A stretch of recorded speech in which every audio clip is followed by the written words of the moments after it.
And joining us now, Agoro Carbon Alliance agronomist John Pullis is with us. John, good to catch up with you, sir. How are you?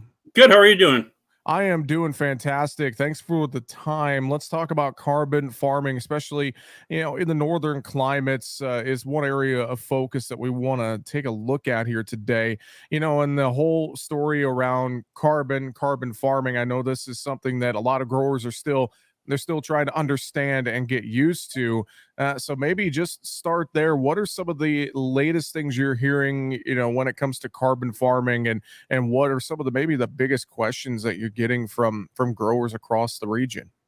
Yeah, I know when I started in this space about a year ago, there was still probably, I think they figured 1 to 2% of growers that maybe were participating in carbon markets yet.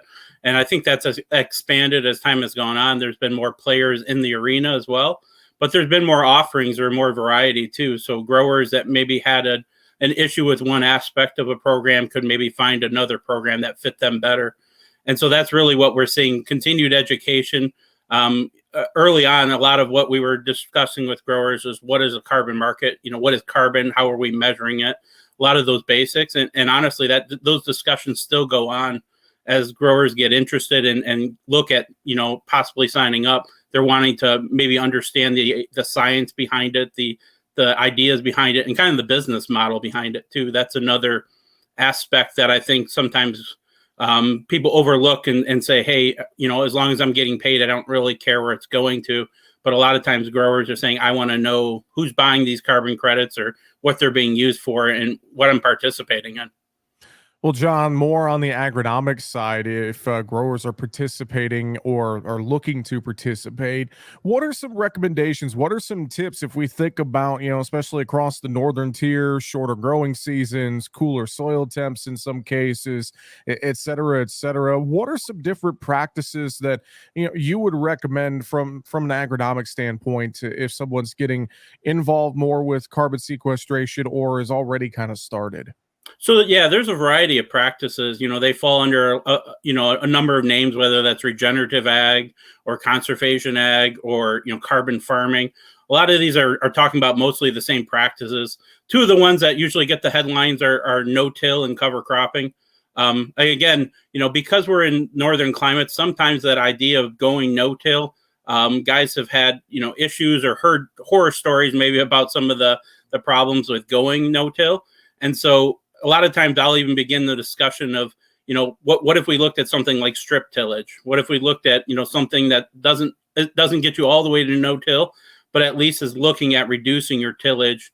And that provides a whole host of opportunities, right? Like where you're reducing the amount of tillage, you're disturbing the soil less, maybe less deep, less often. And then, that can counteract some of those, early ideas of maybe we're having issues with the cold soils here in the north, warming up in the spring in order to get to planting. I don't like to put off planting any longer than you have to. And so if we can do something like strip tillage as a step approach to reduce tillage, that's a lot of times a good way to get growers interested in some of these practices.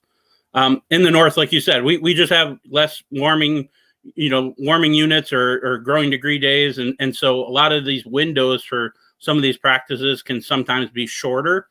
And so being on top of that is always important, and knowing maybe how to adapt some of these practices to fit in the north. I think that goes a long way to making sure you're successful with adopting some of these practices. Yeah, to me, it sounds like maybe a bit of a combination between finding that middle ground, a combination between things that work in the north, but also trying some of these new practices and trying to find that happy medium, John. Sure. Yeah. Yeah. Like I said, strip tillage is one that, more and more growers in our area, at least in Michigan, are having more success with it or trying it out. And what they're really seeing is, a combination of savings, whether they're being able to ban their fertilizer within that strip. They're seeing lots of efficiencies and fertilizer in that way and reducing their fertilizer costs. And like anybody looking at fertilizer costs this spring, I mean, that doesn't take much to go a long way to save a lot of money doing that. The other aspect is, weed control. If we're looking at, strip tillage versus, full tillage passes, a lot of times, we're having more and more resistant weeds here in the north as well. We used to always associate that with southern climates, the South has more of these resistant weeds. Well, they're making their way up to us, and we see more and more every year. And so again, any of these practices that maybe reduce the amount of weed competition or suppress some of the weeds that are coming up, that goes a long way too, to increase the efficiency or increase the productivity of our soils. John, a little more on cover crops. If I'm looking at using certain cover crops for carbon sequestration, am I waiting until I harvest my crop, or am I looking maybe at aerial seeding or things like that before harvest? What are some recommendations there? Yeah, I can remember 20 years ago here in Michigan that there was a lot of discussion of, hey, cover crops just don't maybe have a good fit for me because we have a shorter window after harvest, right? We don't have 10 weeks of nice growing conditions after corn harvest, maybe even after some later variety soybean harvest. I that just doesn't have a fit for us. And so what we're seeing is growers, obviously always have this adaptability, right? The ingenuity of farmers is always so amazing to me, that any challenge there seems to be a solution to. I had a machine agricultural machinery guide say to me the other day, or that there's a million equipment solutions to every agronomic problem. And of course I took that as kind of an insult, right? I don't want a machine solution, I want an agronomic solution.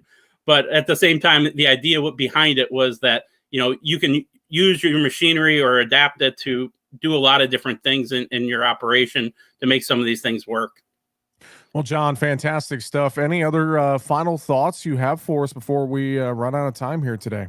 No, I mean, like I said, there's always, adapting a lot of these practices to your operation, your specific operation, whether that be corn, soybeans, and wheat, or looking at those specialty crops, that we have in Michigan and in Minnesota and the Dakotas, sugar beets and sunflowers and other operations like that. That goes a long way to making these practices more adaptable and making them fit into your operation a lot better than trying to make everything a cookie cutter approach. Well, John, I'm sure if folks want to learn more, they could contact an Agoro Carbon Alliance agronomist such as yourself, or a representative from Agoro, or go online, agorocarbonalliance.com. I'm sure those would all be great ways, wouldn't they? Yeah, definitely. Like I said, we have agronomists kind of all across the country, including in the northern, climates here. And so we have a lot of on the ground experience to be able to provide some technical support and help growers with this transition rather than go it alone. Well, with that, John Poulos with Agoro Carbon Alliance, I appreciate the time. Thanks for joining us today and catching us up on all things carbon sequestration. We appreciate it. I appreciate it, Jesse. Take care.